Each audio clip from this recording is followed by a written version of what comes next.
Welcome to the CEN show, where you can hear the voice of the community.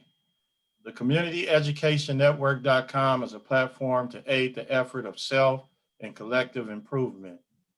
In your investigative or spare time, visit the website. We have a forum that you can join and express your thoughts. I am your host, Rasaki Maskani. Tonight's topic is the book, Laws of Human Nature. Tonight's guest is Brother Teach One. Brother Teach One is a colleague of mine. We met in 2006 and had many interesting conversations that were very educational. Brother Teach One is a social science teacher and the department chair at our school. Good evening, Brother Teach One. How are you? And tell us more about yourself. Good evening, and thank you for having me on the show. I really appreciate it, and just blessings to everybody that's here. I'm from West Los Angeles. I grew up in LA since the '90s. I'm 43 years old, and for college I actually studied in Albuquerque, New Mexico, and met many collective people there. But something was kind of missing. I didn't want to stay there after I got my degree in history. So I got my degree in history, and I came back to Los Angeles. And upon being in Albuquerque, I met a group that was promoting teaching, to bring in teachers for Compton. And I actually had the opportunity to get the information from the Compton Unified School District. And so my goal was to come back to Los Angeles and give back to my community. That's why I became a teacher. That's where my passion was. And I want to just give everything I learned and give back to the youth, especially in our inner cities, because of what I experienced, in my educational experience. So I wanted to share just knowledge and information with students, and that was my goal. And I went there, and for the most part, they kind of were like, "You need more experience," and that was when No Child Left Behind came in, and I went to Cal State LA because I wanted to teach at Compton. Something was dragging me there, and lo and behold, in 2005, I actually got my job there as a history teacher, and I've been there ever since, and it's been a pleasure. And I met many students and many wonderful people. And I actually had the opportunity to meet Mr. Moore. And today we're discussing, and he said, I've known you for 15 years. And I just stood back and oh my God, I couldn't, that's incredible. And I've seen more change and grow. And we've had some interesting conversation. Hopefully it's likewise throughout the years. So yeah, that's kind of like the background of my educational experience. I did receive my master's degree in curriculum and instruction. And then I also obtained about 2 to 3 years of coursework and a doctorate, but weirdly, every school I went to was getting shut down in the last couple of years. So I kind of halted at my the beginning of my dissertation or my literature review. So I don't know where it's going to go, but I learned a lot from that. Today I wanted to review a book that has made me question who I was. And I've been on a sort of a journey since last year. Moore knew me in 2020, and he probably saw me physically and probably see me change over the last year. I've lost over 90 pounds. And I really began to use everything I've learned over the last 13 years. I could say it was like a starting point of failure. And I failed over and over with weight loss, with battles with alcoholism, and something snapped. And a part of this journey has been this book, The Laws of Human Nature. I don't know, maybe some of you have read it. I don't know if you can see it, but if you can't see it, it has a red cover and it has a blue inside. And I just picked this book up randomly. It just came to me, and I purchased it and I just started reading. And the book is 600 pages long. And I started reading during this last semester and I couldn't put it down. And I wanted to share that. I wanted to share the first chapter because I realized that I couldn't share the whole book. And the first chapter is suitable for myself because I am a very emotional person. Like I don't know. And, as being a man growing up in the 90s and just being, growing up in that culture in Los Angeles, we used to look at it as being weak. And I think maybe that's what it took me this much time and all these years on this earth, like to realize that it's a strength. And this book kind of like pointed some ideas out for me. And the first chapter is called Mastering Your Emotional Self. And then it breaks off and it talks about something called the Law of Irrationality. And then the author, Robert Greene, designed the book where he uses history. And that's what really caught me.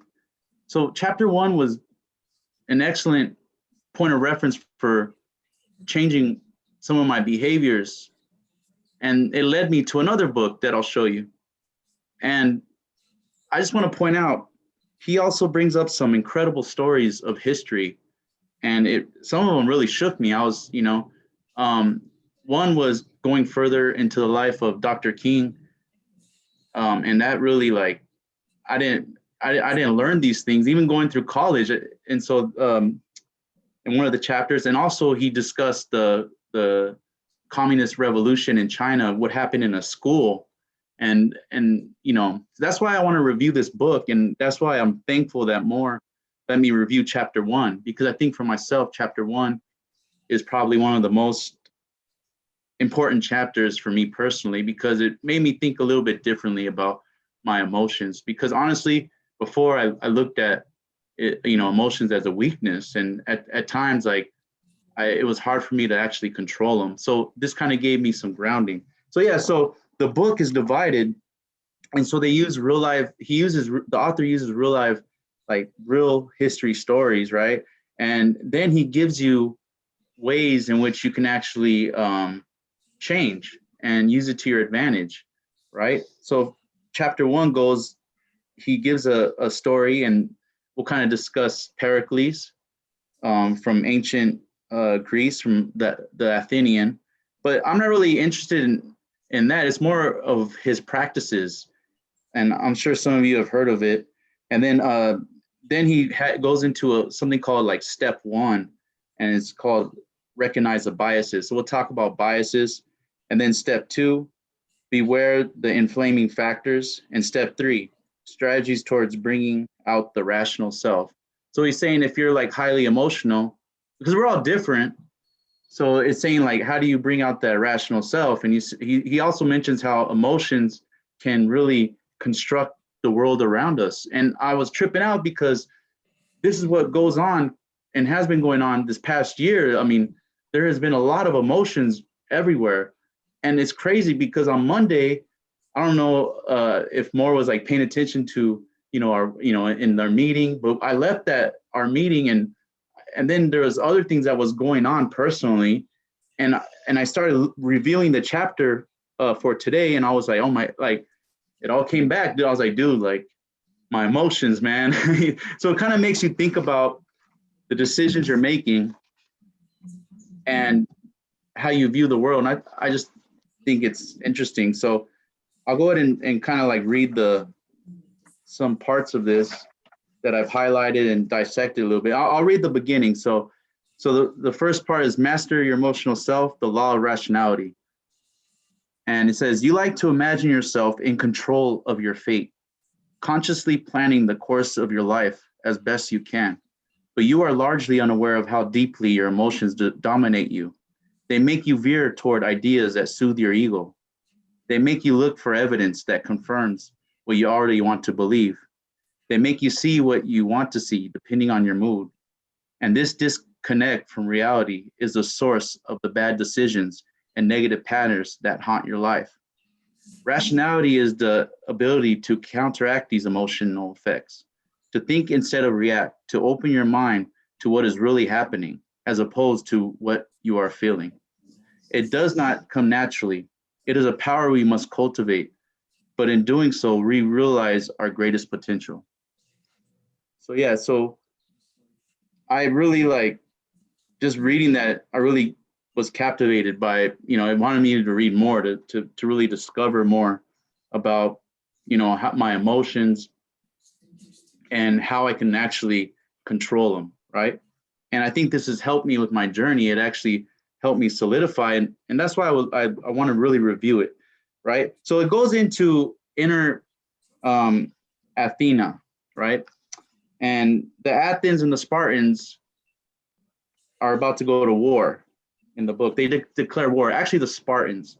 And the Athenians kind of go haywire, right? They began to debate and they didn't really know, and during this time is the golden age of Pericles. And Pericles kind of built Athens up and he made it kind of like powerful and with the arts, and he helped create this, right? But at this time, Pericles was 60 years old, right?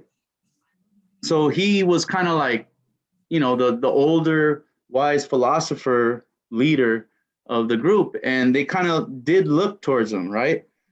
So check this out. So it says, this was Pericles, the elder statesman of Athenian politics, now over 60 years old. Pericles was beloved, and his opinion would matter more than anyone's. But despite the Athenians' respect for him, they found him a very peculiar leader, more of a philosopher than a politician. So they kind of doubted him and whatnot. But one thing that struck me as the book goes on and the story is the fact that, they're up against the Spartans, and they're like a very authoritarian military, and they had no chance really. But they turned to him, and Pericles gives the Athenians advice, right? He gives them advice. So he pretty much tells them to hey, let's not go to war. Here's what we do. Let's invite them and let them kind of come at us, and we'll hit them from the back, and we'll try to drain them, right, with our army in the sea, but let's not physically fight them, right? Let's not physically engage soldier to soldier. Let's just use our naval, right, to kind of stronghold them, and let's do that, right? So this goes on, and what happens is, this is what trips me out about this part. It says a disease went over the Athenians. The Athenians had a plague go over them, right?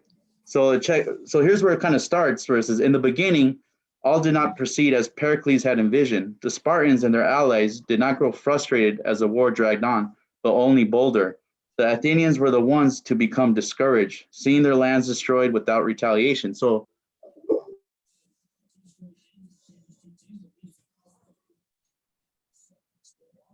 Okay, he'll be right back. He probably have to come back on his phone. So what struck me about that, about what he was talking about, is being the driver of yourself and not let things drive you. Here he's back. That was my first thought, and when he was reading that passage. All right, Ramirez, you back?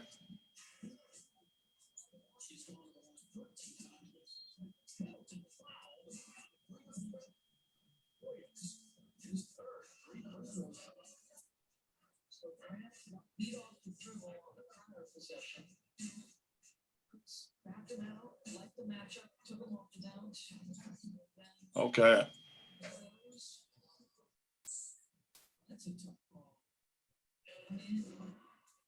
little frozen right now. Brother, teach one. Kind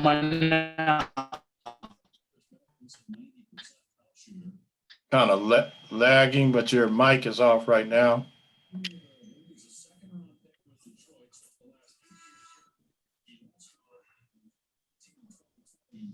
frozen. Can hear you, but your mic lagging. How am I now? You're good.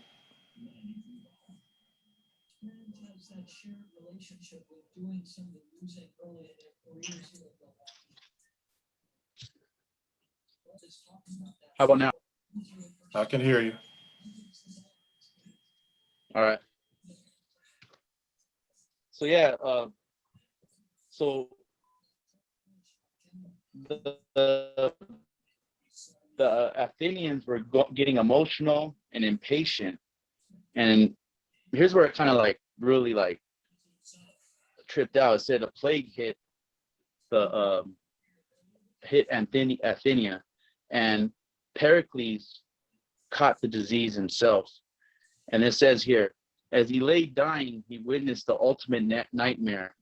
All that he had done for the Athens over so many decades seemed to unravel at once. The people descended into group delirium until it was every man for himself.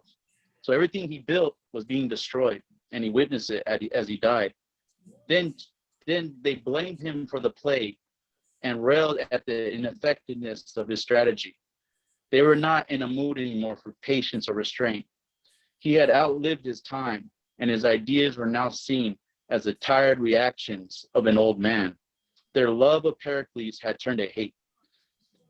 The party fed off the people's growing bitterness toward the Spartans, who had used the plague to advance their positions. The Warhawks promised they would regain the initiative and crush the Spartans with the offensive strategy. For many Athenians, such words came as a great release of pent-up emotions.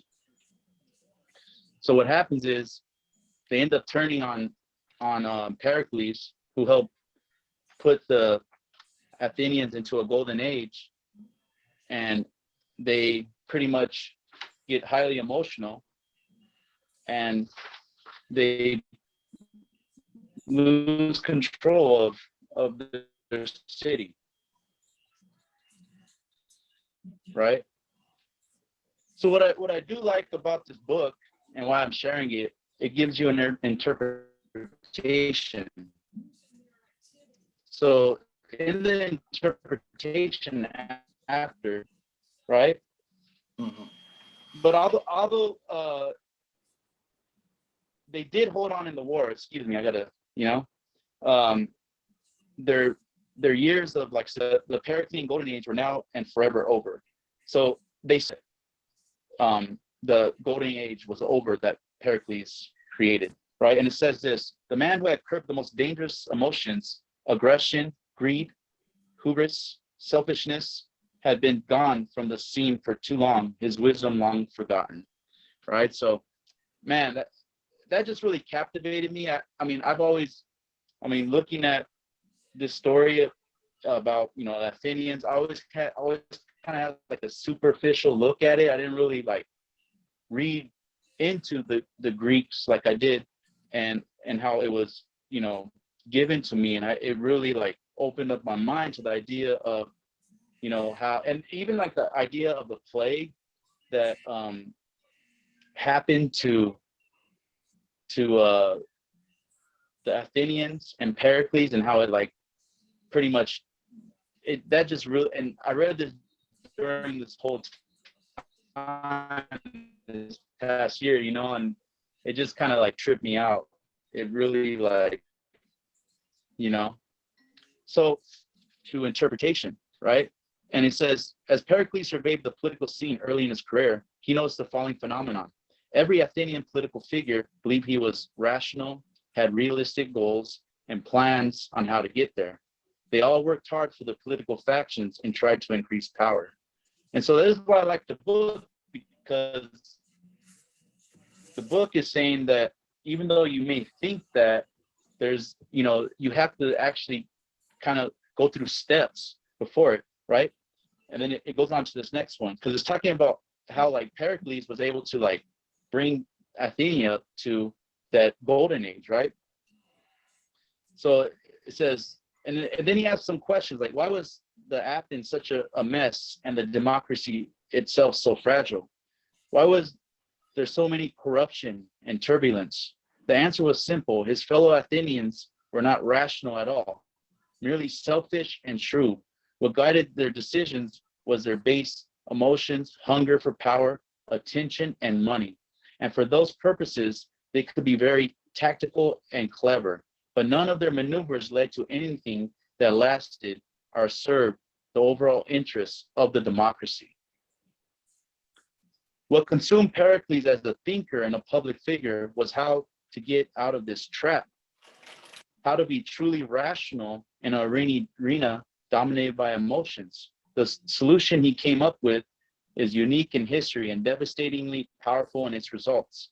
It should serve as our ideal. In his conception, the human mind has to worship something, has to have the attention directed to something it values above all else. For most people, it is their ego. Now, it kind of goes into what the Greeks discuss and knows, right? And one thing Repeat that that, I Ramir. liked is Excuse me, teach one. Yes. Repeat that because it was lagging. Repeat what you just said. All right. It says Athena was literally born from the head of Zeus, right? Her name itself reflecting this, a combination of God, Theos, and mind, Nous. So that really captivated me because it talked about how Pericles actually, in order to like overcome these emotions, especially selfishness, greed, and to really lead the people, he actually kind of like brought on those that God Zeus, right? And more so, it was the feminine idea or feminine reality, right? Which is called Nous, right? And he tried to like get into that to find his answers. And I thought that was like, it was pretty cool. And pretty much they call it the inner Athena, right? Pericles first had to find a way to master his emotions. Emotions turn us inward, away from Nous, away from reality, right? We dwell on our anger or our insecurities. If we look at the world and try to solve problems, we see things through the lens of these emotions. They cloud our vision.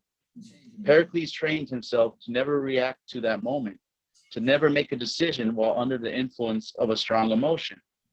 So he pretty much, this is why he was successful. And then after, the Athenian golden era was pretty much over. And I really enjoyed reading this because it brings me back to like when you go through the day and it makes me reflect.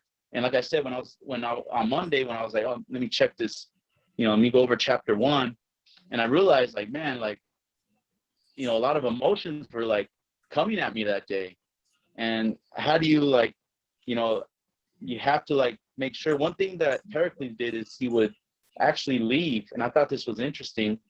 And maybe some of you kind of practice these techniques where if something is given to him and it rattles his emotions, he actually would leave for and go and like ponder it until he would get that was, I think about myself and I'm like, man, like it just blew me away. Like I'm personally like, okay, brother, teach one. That's a better way to deal with some of the, and that would have gotten me out of a lot of trouble, Brother, teach one. Yes. You kind of faded out again. It was muffling. So repeat that. All right. And I have a question for you. Yes. So go ahead and repeat what I'm what saying you just said. Definitely. So one thing that I got out of this is a technique that Pericles used, and upon like giving information or making a vital decision that struck emotions, within him, he would actually go away in the cave, Okay, brother, teach one. right, or in his quarters, Brother, and teach he would one. kind of like the solution rather than. And Listen, yes, it's going in and out too much. So what we're gonna do is I'm gonna have you call in, and it'll be clear. And while I'm gonna have you call in, you could go. I could how about send now? that's better. Let me see if you can. Okay, That's much better. how about now? Okay, Okay, let all me right. before you move on, let me kind of ask this question of you. Sure. Okay, first of all, you said something about the feminine. Did you Yes. say okay? So were you coming to the point where you can compare it to being able to use the feminine and the masculine to balance itself Yes. to make better decisions? Yes. So exactly. Okay, that's what I was thinking. That was the point you were trying to make. Yeah. So check this out. So, Athena came to represent a very particular form of nous, right? So I said earlier that God is theos and nous is mind, and they're saying that that's the head of Zeus, right? So God is theos, nous is the mind, but Athena came to represent a particular form of nous, eminently practical, feminine, and earthly. She is the voice that comes into heroes in times of need, instilling in them a calm spirit, orienting their mind toward the perfect idea for victory and success, then giving them the energy to achieve this. So he would try to channel that, and that's what made him successful, as so the history goes. But for myself, it just really struck me because like I never really like looked at emotions that way before. It made me think about myself. That's why, it kind of blew me away a little bit. I didn't really realize these things, and it just took me time to get to this point, and everybody's different, right? So that's why like it struck me, because I found some ideas how to regulate my own emotions, and it led me to other books that I began to read, right? So yeah, so it discusses that, and you're right, there is a balance, but Pericles wanted to get nous so he can actually make these decisions, right? And I thought that was pretty interesting, right? So yeah, so any questions as far as, or any corrections or any thoughts or ideas that We any of want to the bring panel on has? one of your old colleague friends, brother Sure. Hem. uh Brother Mr. Hembrick's here. Hendrick. Brother Hembrick.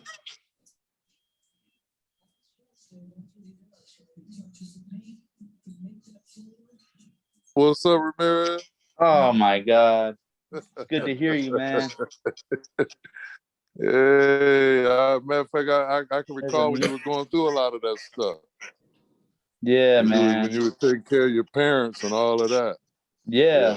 Yeah. You were kind of muffled on a lot of the stuff when you were talking about Pericles and whatnot. But I'm just, I know when you were talking about the balance of the male and the female situation in terms of decision making. I don't know if you listened to my interview I did some weeks ago talking about how the world used to operate on a matrilineal scale in society, and then when the major religions rose up, they switched to a masculine society. But the Europeans have us, at least African descent folks, kind of mixed up in our thinking processes. And then with all the stuff that goes on in this country with propaganda and all of that, you know, people don't know whether to poo-poo or go blind half the time. So I'm finding that, you know, you have your inner self that's speaking to you. And been my experience, that's what you should follow. Uh, which is some metaphysical stuff that I'm getting into now lately, trying to cast off everything that we've been brought up in and studying about how our ancient ancestors did things. And I advise you to look at what some Native Americans was doing in terms of, you know, the area that you're studying and trying to deal with, you know, with yourself now.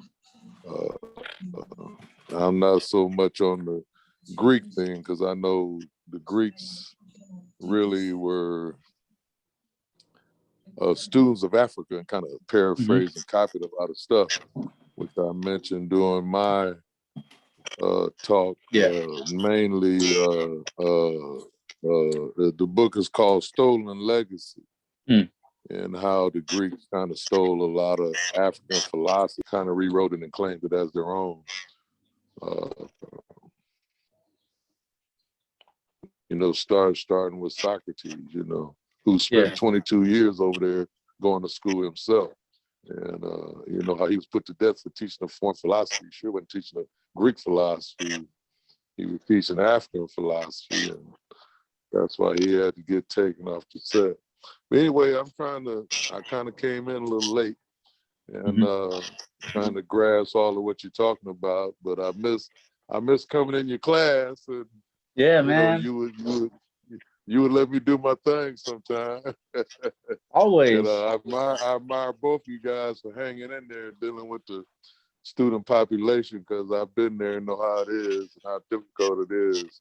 But just keep an open mind, and you know, everybody's bringing something different to the table, student-wise, and you know, you got to care about where they're coming from and make that connection. Once you make the connection, you can take them on the way you want to take them. So that's the only comment I got.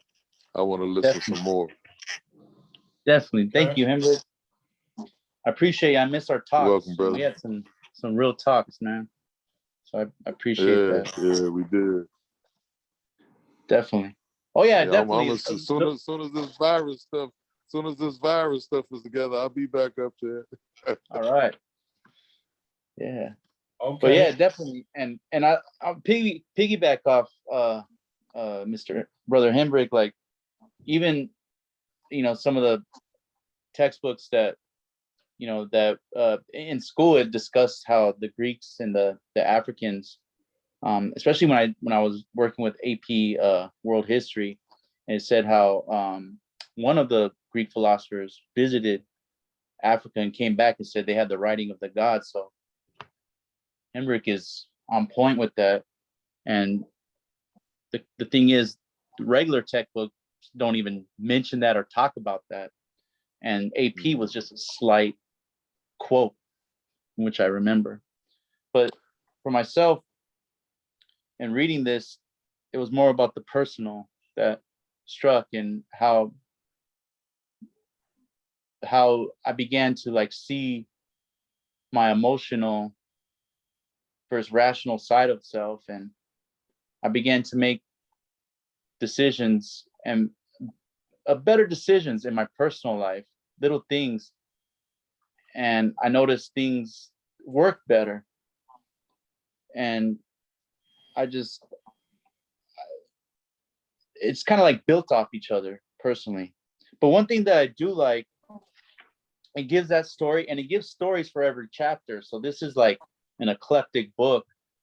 And he even mentions the 2008 crash here, and how different groups in chapter 1, he mentions the 2008 crash, and he talks about how some groups pitted and planned and manipulated the system and people's emotions for the crash. So he goes into that.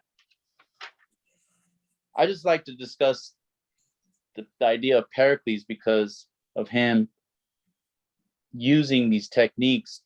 And then the idea that plague hit, it kept me wanting to read more and more of this book. But I'm going to get into some of the ideas that Robert Greene talks about, like being more rational, right? And he even says, like, it's actually not complicated. And this is what I kind of wanted to review for myself, going back over the laws of human nature, this book, because it's 600 pages. You retain like 10%, maybe even less. So, that's why I'm happy to discuss it. And if you guys have questions, concerns, comments, it'll be awesome. But he also talks about the idea of low-grade irrationality. And he goes into the idea of recognizing biases, right? And he says that emotions are continually affecting our thought processes and decisions below the level of our awareness. And the most common emotion of them all is the desire for pleasure and the avoidance of pain. Our thoughts almost inevitably revolve around this desire. We simply recoil from entertaining ideas that are unpleasant or painful to us. We imagine we are looking for the truth, are being realistic, when in fact, we are holding on to ideas that bring a release from tension and soothe our evils, make us feel superior. So I really like this because it really made me think about myself and the things that I do. And I want to mention to something that Hembrick discusses, listening to that voice. And I think this has actually helped me clear out a lot of certain toxic emotions. And I could tell you that I could actually hear that voice that gives me certain advice, and it gets stronger and stronger. I'll give you a personal example of myself that I've struggled with. I struggled with friends, and if they ask me to do something, I'll jump up and do it. That's how I've been. And the other day, they asked me to go out and get a drink, and I'm telling you, back a year or two ago, I would have jumped up. And I actually thought about it, processed everything, and said, I don't drink no more. I stopped drinking. Do they have water there? And there was no text back. That spoiled the party, brother Teach One. Water? Are you serious? And I know drinking is fun, but for myself, I've done it for too long, and I don't know where it's gonna go. I don't know. I'm just saying, like, it was a Sunday too. The next day we had work, and I thought, like, maybe 2 years ago I would have just jumped up emotionally, and I thought those were good emotions. And so I'm not going to credit this whole book. It's part of a change that I've created for my life, but I just wanted to kind of like bring this here because it's something that I like. It has history in it. It has self-improvement, and it kind of breaks breaks stuff down and gives you like a map if you want to use it or not. So yeah, so it says recognize your biases, and I think that was one of my biases. I and I think of my old friends, I think of fun, good times, and what really was happening in the past is it was just like crash or burn, and I was able to like actually maneuver away from that. And I just stayed home alone. And I was fine with that. It's okay. But that's what I'm saying. Like, I feel like those are the little things that have helped me on this journey, right? And then he goes into confirmation bias, right? And it says, I look at the evidence and arrive at my decision through more or less rational processes. To hold an idea and convince ourselves, we arrive at it rationally. We go in search of evidence to support our view. What would be more objective or scientific?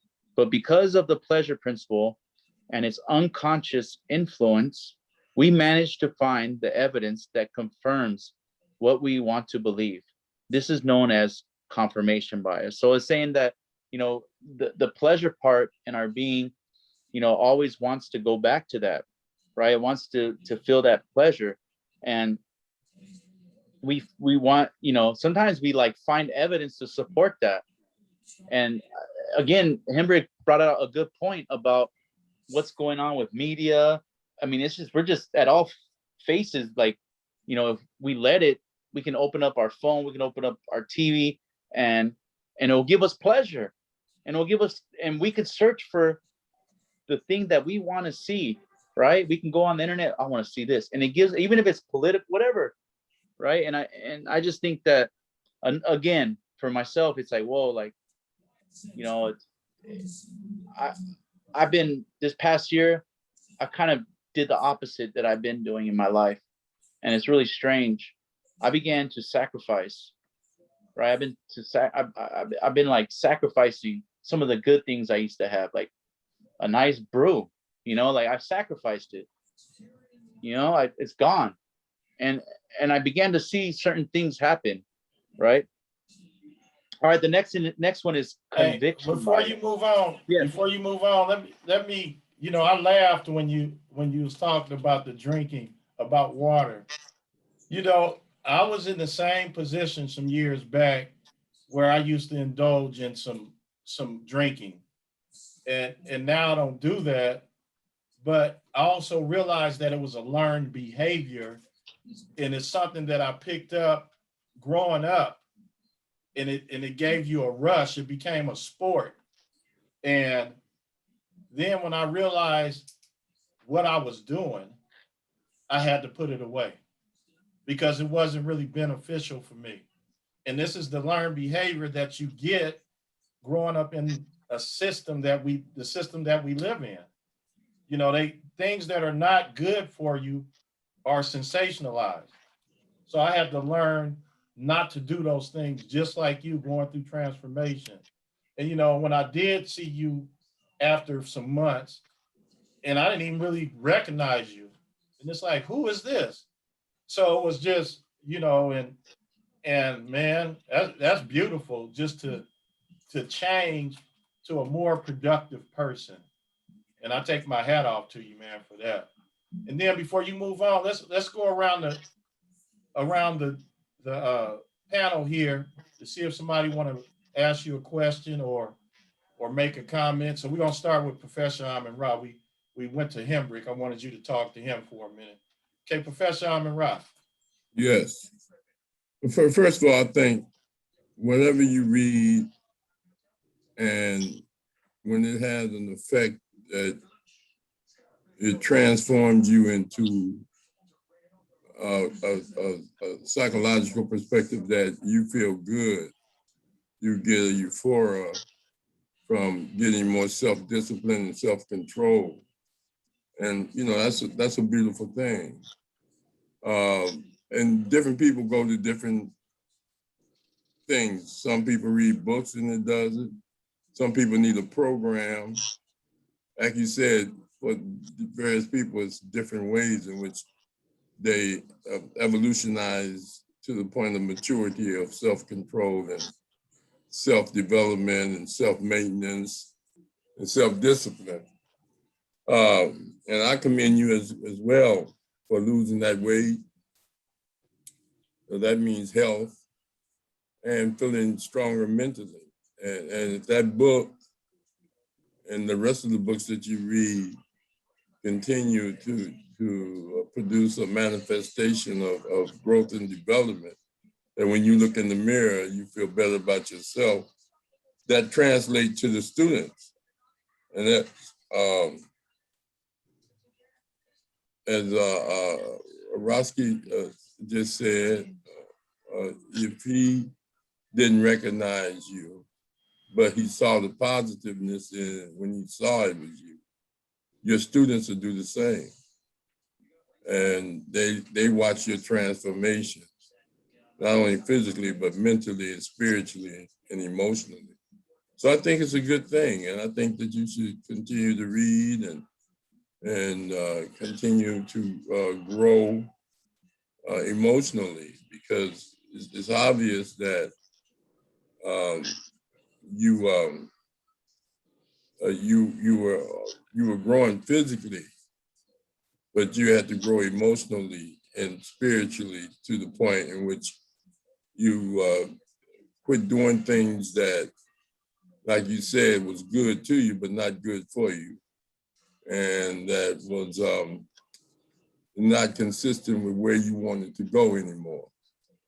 And that's a beautiful thing. So I just say keep reading and keep developing, because the more you do that, the more the students, you can advise students, you can be an example, not only from reading, but from in your personal practice of what you're eating now and how you're dealing with mental, physical, and spiritual maintenance. And that's good that book produced that in you.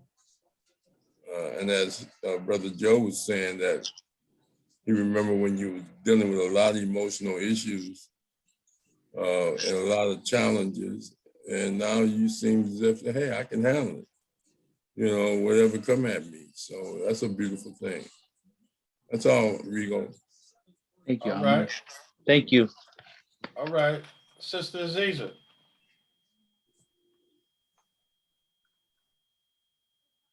Oh, yes, I was just gonna commend you, on your journey and just, keep going forward and good luck and I'm happy for you. Thank you, sister. Brother Doctor. Oh yeah, man. I agree, man. When you was talking about those emotional decisions, man.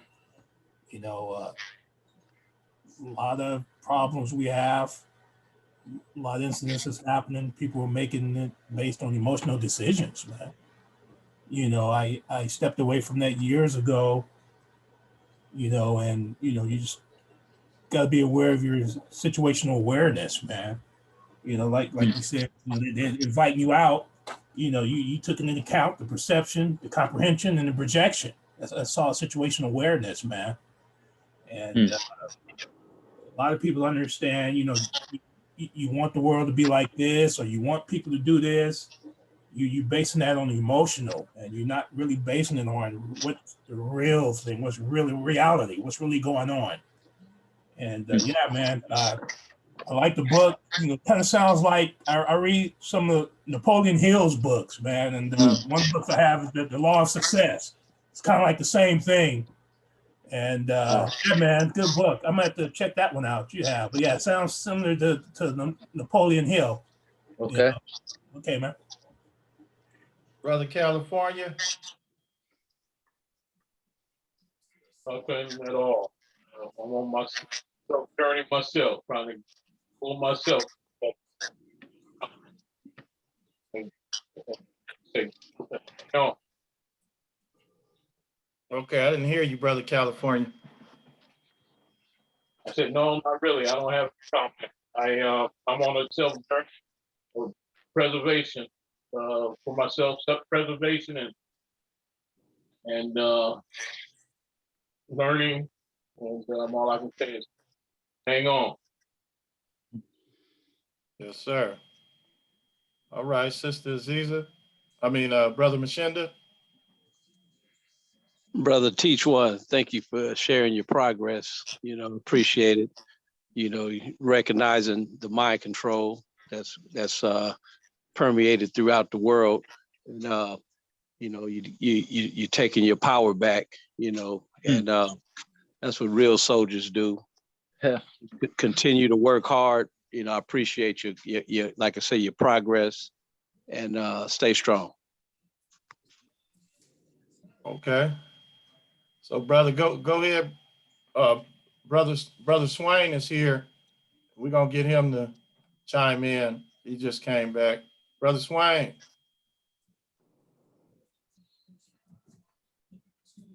Brother Swain, Hey, question, hey. comment? Oh no, I was just been off and on. But I appreciate hearing from you, Brother Ramirez. Thank you, Mr. Wayne. Yeah, it's really good. I looked up the book, and I see that this guy was also like the author or co-authors of the Law of Power as well, or something like that. With 50 And Cent. so, yeah, with 50 Cent. And I was like, this guy, his books are very big and very filled with a lot of content. And so I was wondering, I was like, I was really reading the book and I really appreciated it. And but I was doing some background on him, and I wanted to know, like, how is he capable of writing such very precise content and very important content. I wanted to know what his background was.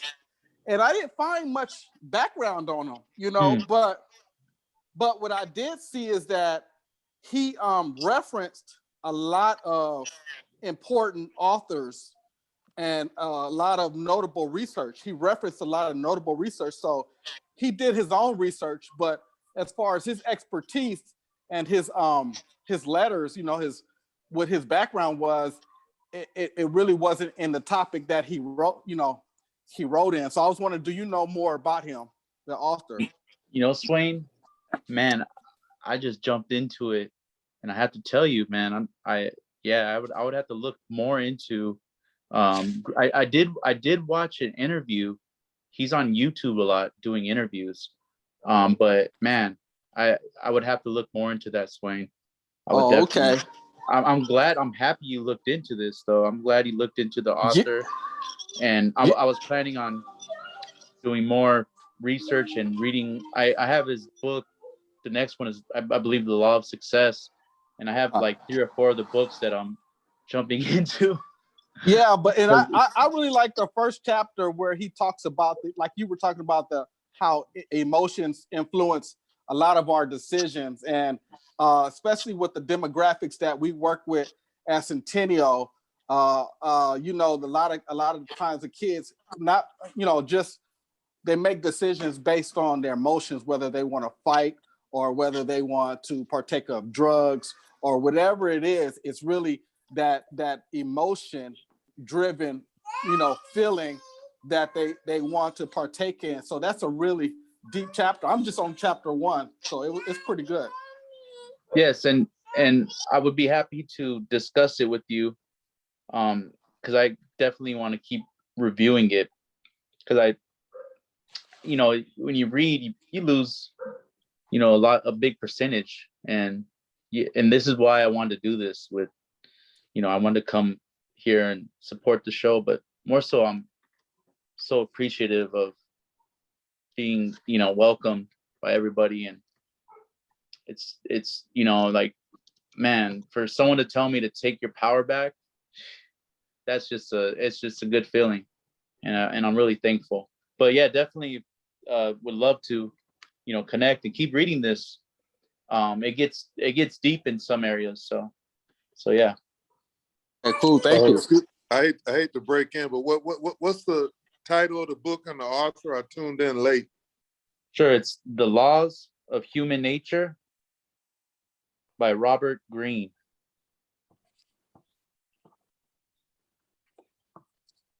The Laws of what nature? Human nature.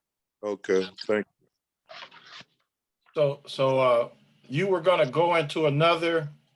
Okay, go ahead. So he kind of recommends, in the step in recognizing biases, that there's different forms of biases. And, I already went over the first one, which is confirmation bias.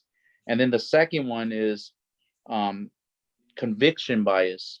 And he says, I believe in this idea so strongly, it must be true. And that really, again, I've been through that, and I could relate to it. That's why I just kept reading. I'm like, and he explains, like, I'll read the first sentence.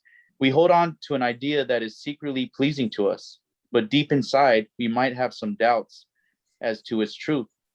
And so we go an extra mile to convince ourselves to believe in it with great vehemence and to loudly contradict anyone who challenges us.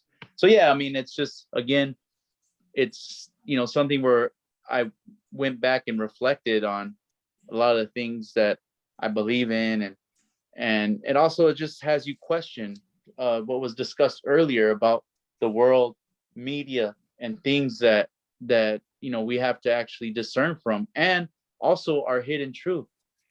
What Hembrick brought up. So the panel is adding for me. This is why this is like really healthy, and you know, opening my eyes and giving suggestions. So again, yeah, conviction bias. So again, I question my beliefs about things, you know. And then he Now, mentions can I, this. can, can I just cut in right quick for a second Yeah. here? Mm-hmm. So there's a lot of people that are convicted about what they believe. And what people tend to do when they just believe, they tend not to look at rationale. And I find that an issue with a lot of people. And then they don't know for sure about what they believe. They just know what they were told and they go ahead and run with it. And I think that's irrational. So go ahead. I just wanted to make No, a no. comment. Oh, yeah. I mean, I think this is where it's going on. And the last sentence states, they know that people are hungry for entertainment, so they cloak their half truths with dramatic effects. So again, he's discussing this kind of like feeding off what you're saying. It says, I'm gonna read that again. They know that people are hungry for entertainment, so they cloak their half truths with dramatic effects. And I really thought about what goes on today, where people take parts, claim it's a truth, and then create some like dramatic effect with it. And it goes on all over internet and whatnot. So it kind of, again, feeding off what you're saying about, you know, how people become irrational when they really have conviction and they're so strongly and they feel it has to be true when they don't take a step back. Kind of like what you're saying about Pericles, and really ponder it before, you know.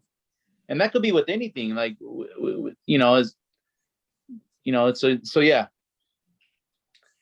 So again, he goes on to many different biases, right? And appearance bias, group bias, the blame bias, superiority bias.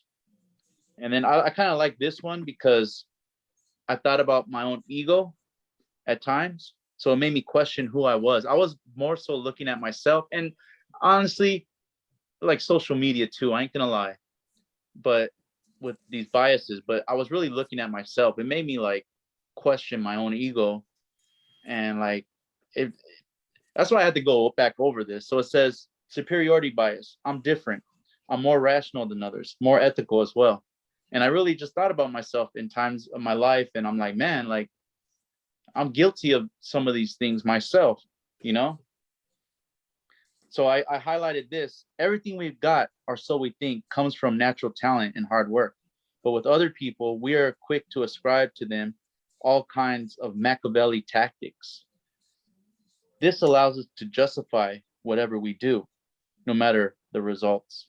And I just thought of that. And that's why I like this also, is because he begins to discuss through this, the laws of human nature. He begins to discuss like narcissistic behavior and how to discern from it. And, you know, whether, you know, he discussed these things as you go through the book.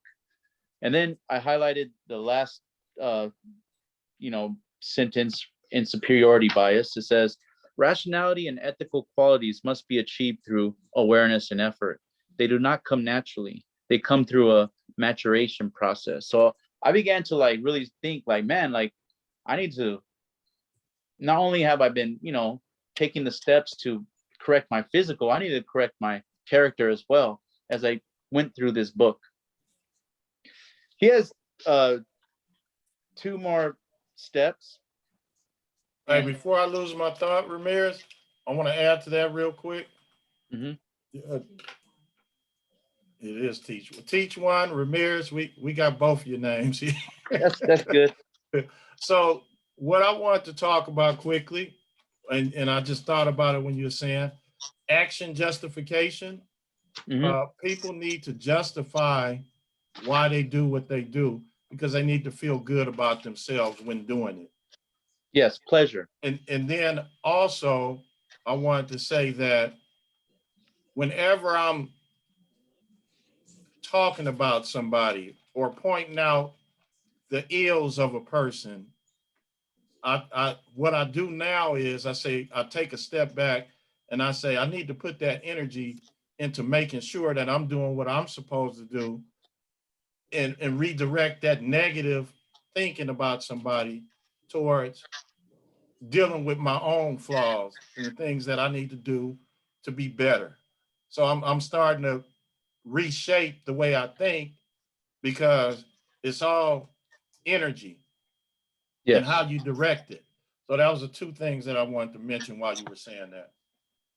Yes, Okay, and cool. Yeah. I'm gonna feed off the energy aspect because I think this is what it's kind of leading to for myself, um, and what I'm recognizing, and what I'm trying to control as far as my emotions, because that is for myself. It's what I'm looking at as energy now and defining for my own personal self. So like even like holding on to these emotions that I have, and it's been a lot of deloading of trauma in my life the last couple of years that I had to actually confront. And it's been, it's been incredible because you realize, now each day for myself, looking over some other literature, I could release these emotions. And all it is just asking yourself to do it. And I think that I really like that the fact that you brought up that because these emotions can stir you, create that negative energy that people always discuss, but they don't. The thing for myself, it's like, all right, negative energy, but like, what do you do with it? You know what I'm saying? Like, how do you release? And everybody has different forms of doing it. So yeah, I mean, this literature kind of brought me to some of these ideas, and as we discussed the physical and the spiritual, metaphysical, it kind of like, I think I could hear like, that good voice a little bit better, a little more clear, you know what I mean? Like, so yeah, that was like step one, recognizing biases, and it goes way more in depth. And then it tells you, uh, the author goes into step two, beware the inflaming factors. And one thing he does bring up is your childhood. Here he discusses, how like some traumas that can actually induce, biasness and whatnot.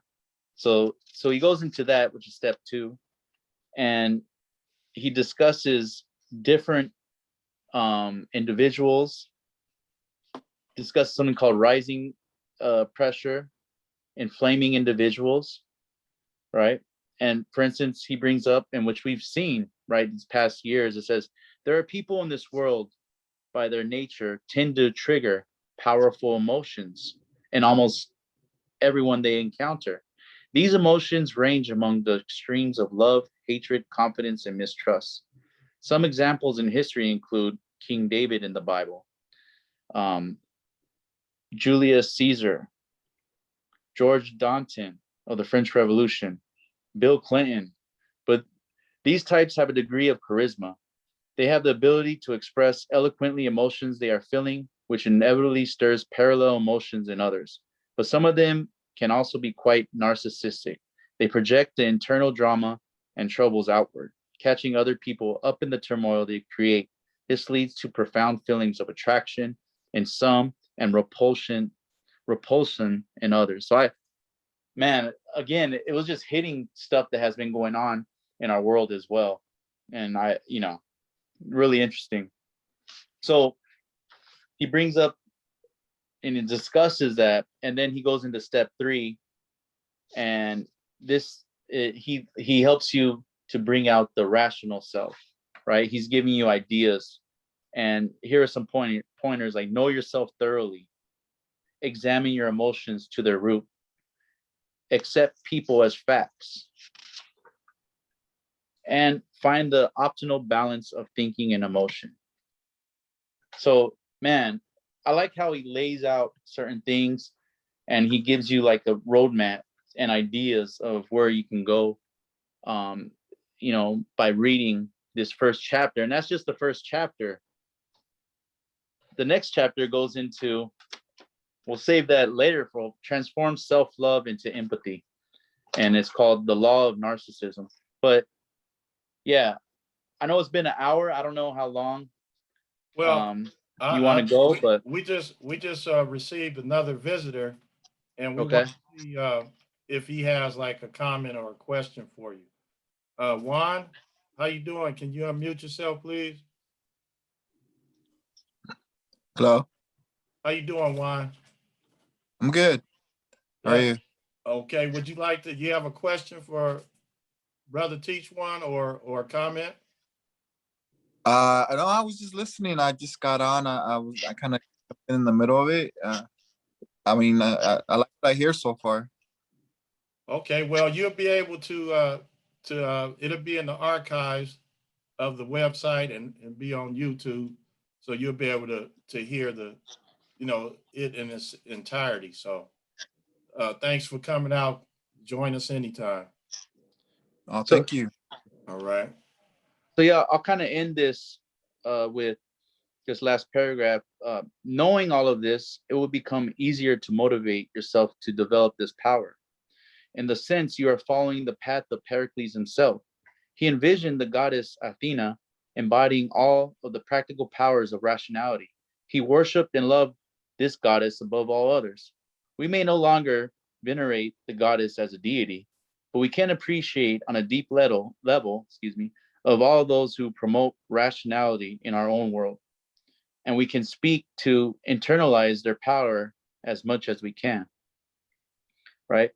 So, yeah, I mean, I thought about you and Hembrick. I mean, you meet people and they kind of attract you too, that are, they're very rational and they kind of put things in perspective. So yeah, that's chapter 1. If you guys have any other comments? Yeah, we'll go around again to see if anybody want to make a comment or have a question for you. Yeah, we'll do that just to close out. So we'll start off with Brother Mashinda.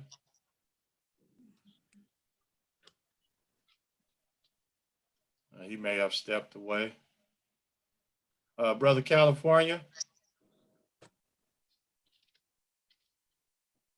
No comment. Okay. Brother Hembrick.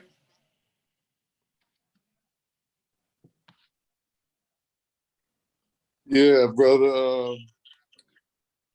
I like what he said, like know thyself, which is what I spoke about. Until you come to the realization of yourself, you have things kind of mixed up. But I think he's on the right path. And just remember this, Brother Ramirez, about that alcohol. You remember the man took this country from your ancestors by that. So the body has no use for alcohol whatsoever. None. It's nothing but leads to disease and sickness. So just remember that. And then I know you won't mess with it anymore once you put that in perspective. So my battery's low, about to go out. That's why I want to jump in and say something right quick. It's been on low mode for a minute. Look like it's about to fade. But as soon as I get a chance, brother, I'm going to get back up here and holler at you, all right? Definitely. All right. Thanks, Henry. Sister Aziza. No, I don't have no more comments. Okay. It was a good show. Glad to, been here. Yeah, thanks for coming. Brother Sister Doctor. Aziza. Oh yeah, great information. And yeah, I realized you know, when you said at the beginning that the name was mixed, I didn't hear the name of the book, but to the other brother came on there and talked about the 48 laws of power. Brother, can you come back on? Because I mean, that book, the 48 laws of power, I think is a must for everybody, man. My next read. If you have kids, you know, someone should have that 8th grade, 9th grade. I hope Roscoe Key to have you come back on and we discuss the 48, you know, the 48 laws of power, because man, I mean, the top 5 book in the world, man. You need to know those. You need to know that, man. I was just telling someone else about one of the little rules about your enemy. You know, someone you think the enemy, that they don't want to say their enemy, but if they had to do some work for you, they would do the best work they can, man, over your friend. It'd be a better, you know, do more work better for you than your friend. But hey, can you come back on and discuss that book, man? That'd be a nice discussion, man. Roscoe Key, if you can get someone on here with the 48 Laws of Power by Robert Greene, man, that'd be phenomenal, man. Because I don't think a lot of people never read that book. I just read the laws. You can just Google it and just get condensed. Just the 48 laws, man. It would trip you out. And you see how, because I read it and saw how it was used against me. And once I recognized it, when people come at you, you recognize what they're doing to you. And it's so simple, man, how they control the world with the 48. You look at even Trump, everybody knows his book by heart. Everybody knows his book that's in power by heart. The 48 laws. Everybody knows it, man, that's in power. And it's definitely a must read, man. So hopefully you can get someone on here, Roscoe Key, to discuss this book one day. Okay, we'll work on that. It. How about discussing it with you, brother doctor? Yeah, I just read it a couple of years ago when someone mentioned it, and I started reading the little 48 laws, and it's an auto book, and I play that at night, you know, hour at a time, and man, it would trip you out. If you haven't read it and just read a few of the laws, it would trip you out, man. It would trip you out. Because you realize what people have been doing to you, what society, the system, how it works. Just little things, man, coming at you. And you recognize life, man. It's a good book, telling you. If you haven't read it, you guys are missing. I don't care what other book besides the Bible. You know, this book, man, will change your mind on people and friends. You know. Well, we definitely gonna do that, and hopefully we'll get you to read it again and discuss it. All right, thanks for that. Okay, Professor Amin Ra, you on mute. Again, I just commend him on his growth. I understand mastering your emotional self and the laws of rationality. I mean, I'm just glad. I think that because he had already got his BA and worked on his master's, he could decipher the language in the aspect of the book. In other words, I don't think 8th graders, 9th graders, 10th graders could read it, but he could demonstrate the aspects of the learning of the book to them, and maybe, you know, talk about it in an outline. But, you know, because reading is a challenge for everyone, especially a book 600 pages.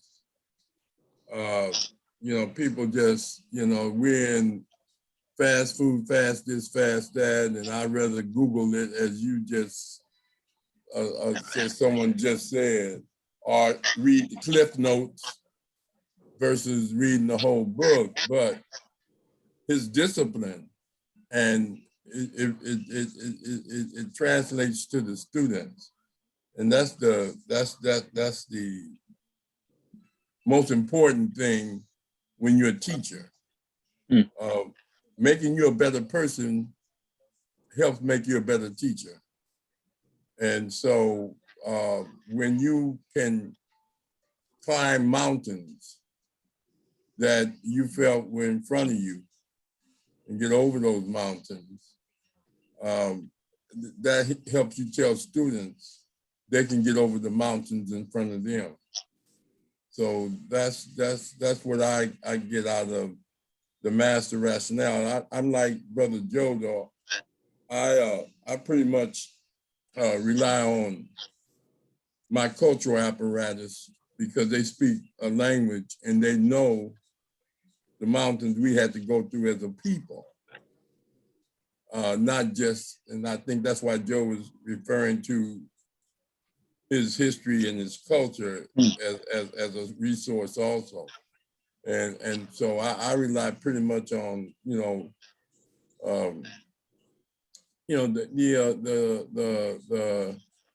the writings and we've had some great writers in African American history, in psychology and culture, and that dealt with the personal problems and the interpersonal conflicts we have and the stresses we have coming up within the context of America and on this earth.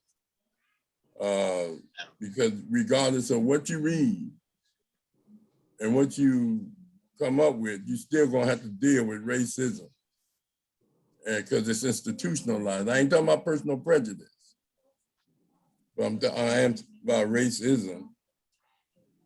What's going on at the border with the children?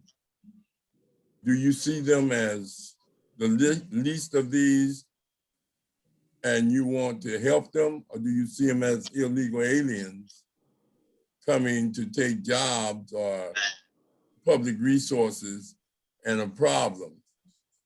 So you have to distinguish yourself, and reading your history and your culture, you see life different, and I commend him on seeing life different, but it got to be collective.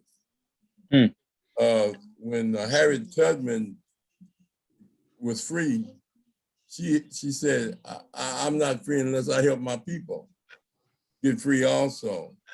So as he grows, it's not about just him reaching his total self and his interpersonal issues. Can he help others free themselves from the challenges that they have, or the ignorance? Because that's the biggest mountain, the ignorance. When you walk that campus and you see young people not realizing that they need to be in them books and studying, and that they shouldn't be doing a lot of the things they're doing, can you develop a communication channel to transform them? See, because teaching is the greatest role in life. And so there's no need in reading all these books and learning all this stuff if it doesn't transform you and help you transform others to mental and spiritual liberation, growth, and development. So I commend him on that. And I just, like Joe say, Brother Hembrick says, he went to his classes and he allowed him to discuss issues with the young people. That's being expansive, being inclusive with diversity of communications, because sometimes you may not can get the message through, but someone else can, and that's critical. But I enjoyed the lessons, and I'm like the doctor. I want to hear more about the other books and the other issues that helped transform him to that point. That's it. Okay. Well, Brother Ramirez, I'm teach one. Thanks a million, man. And we looking forward to the next segment of the book, Yeah. so we can have some more dialogue and discussion and learn some more information. You know, the theme of our show is each one teach one. So you're already infused in what we're doing. And, you know, and you mentioned growth and improvement. So that's what it's all about here. That's what it's all about. I appreciate everybody that comes here Thank you. and share the information. It's a beautiful thing. And so, Man. so next week, we got Brother Thomas, and his topic is Black insanity, doing the same thing, expecting different results. So that'll be another interesting one. So everybody's welcome to come back, and Brother Thomas is going to do a presentation. So with that being said, each one teach one, and thanks everybody for coming. Thank you guys. Good night. Good So night. much love, man. Appreciate all the comments. Thank you. All right.